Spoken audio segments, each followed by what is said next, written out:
Hello everybody, today I will continue with Reverse 1999 1987 Cosmic Overture. Let's get into it.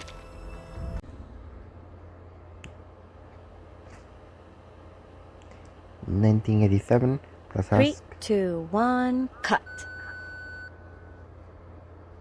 And just so we're clear, everything went well as usual. The video in this disc, to put it simply, is too much for anyone to handle. Guess what it's used for? Go on, give me the most ridiculous answer you can think of. A little tip. Think like a modern person. The development of technology allows us to save a lot of things as digital data nowadays. Yes, it's a last record. A video is much more convenient than sitting down with a pen.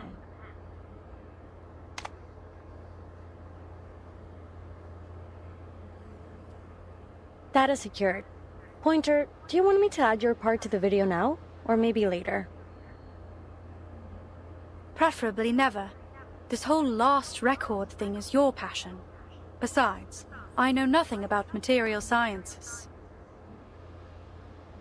But you spent so much time transcoding the incantation. You simply must show up in my video. Please, I insist. We're a team. We shouldn't miss anyone's perspective, no? Yes. Even for her, long hours can wear things down. The little fatiguing her otherwise calm reply, are lacking her response. Super. Then let's take a look at our work so far and learn from our mistakes. Well, my mistakes. Pointer and I had been working on the teleport disc at the Placid's Cosmodrome.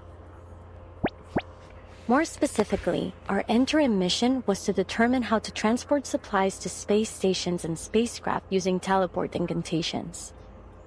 The ultimate goal being to achieve stable, safe, and long-distance teleportation to outer space viable for living organisms. The project had been going smoothly until we received some bad news. Due to a policy change at Laplace, most projects in Placid's were being suspended.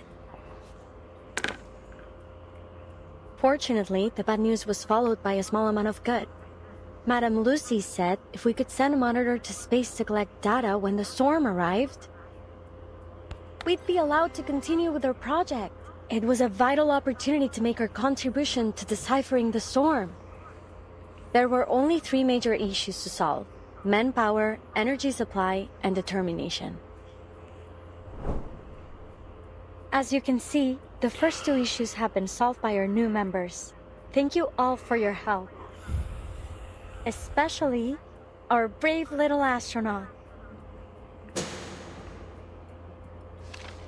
The plan is now simple. She'll fly into space, reach the required altitude, launch the monitor, and zero in on the correct coordinates. And then she'll contact ground control to come home. Her arcane skill will protect her from any possible danger caused by pressure or heat in the vacuum of space. Then finally, she will activate the teleport disc, and we will activate our receiver on the ground. Ta-da! Everyone will arrive in Laplace's Arctic branch safe and sound to acclaim and accolades from all around the scientific world. Well, that's a simple framework of the plan, but we still have tons of minor problems to tackle first. Our top priority is improving the long-distance positioning accuracy of the teleport disc. We've already begun testing our latest prototypes, though the last test didn't end well.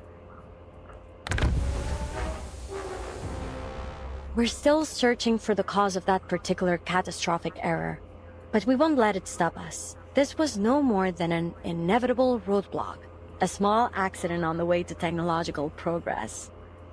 Elizabeth, if we are going to have any chance of learning from our mistakes, we can't run away from our problems. All right. That last test was a week ago.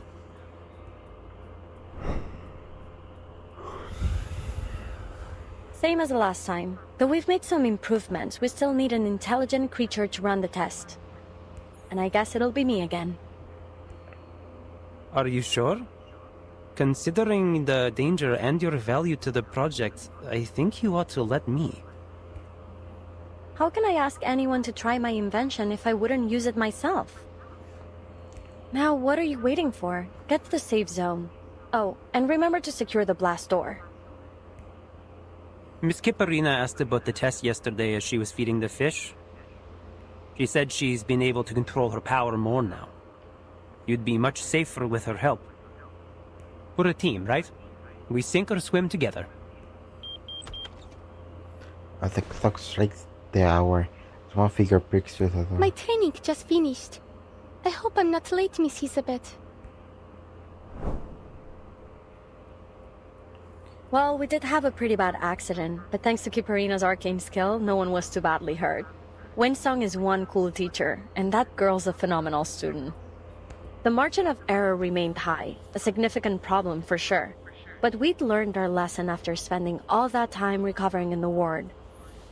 That is, that we should prepare for the worst, so that those who survive will know what to do with, our legacy. Our last record matters, my friend. I don't think that's what Pointer meant when she told us to learn from our mistakes. Before Isa began Pidgey's mouth shut, the snake sucks into her hair. Again, I emphasize that safety must come first in the lab. It is my first and most important protocol. Windsong and I left for all of 10 minutes, and by the time we got back, each and every one of you ended up on death's door. And now I find out you've even petitioned for a postponed evacuation. This is getting ridiculous. You know how tight the schedule is now that the storm emergency plan has been activated, don't you?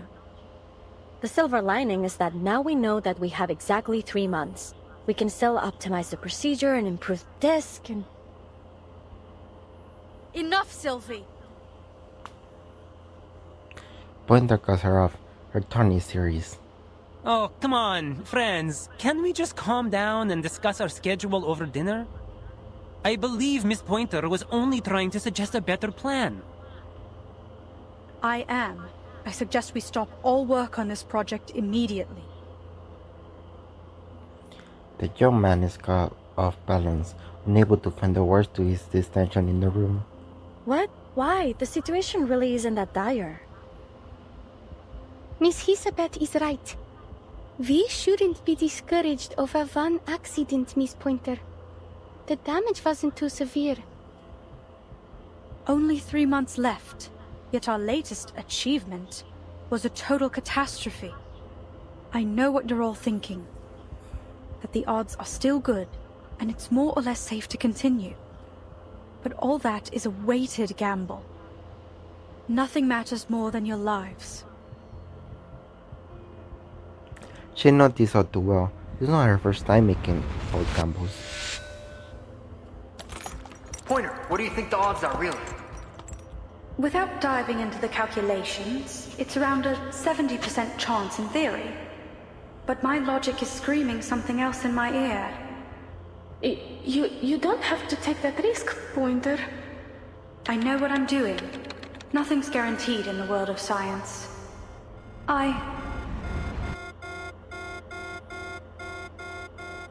She closes her eyes and throws in a playthrough of her memories.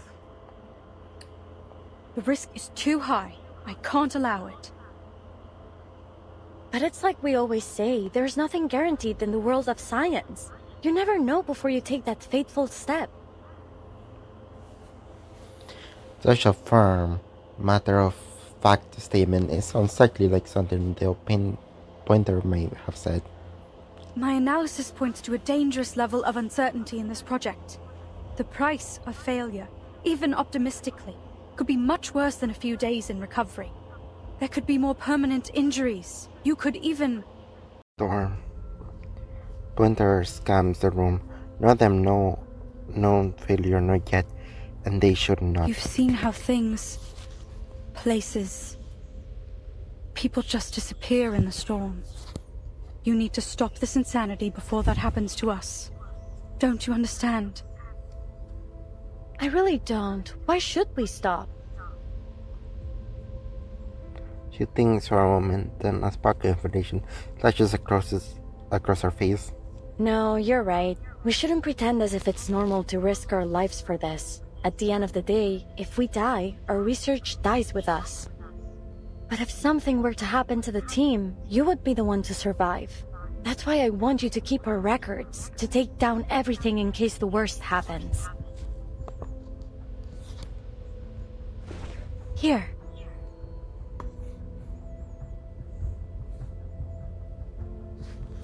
Wanda looks down at the data card. Machines are only capable of faithfully recording and applying data they can interpret meaning that certainly cannot understand the reckless choices of human beings. Those who come after might skim through the logs and learn how the team met, shows, collaborated, and plotted their ways. But what about everything outside the frame? The temperature of the lab, the taste of the restaurant signature dish, the sensation she feels right now. The device can preserve those details only memory can. Some need to move forward, the other needs to stay behind. She doesn't look up and never reaches for the desk. She's made up her mind. I won't take it. And I won't submit this petition for you. I can't stand by and let you kill yourselves. I'm done. I quit.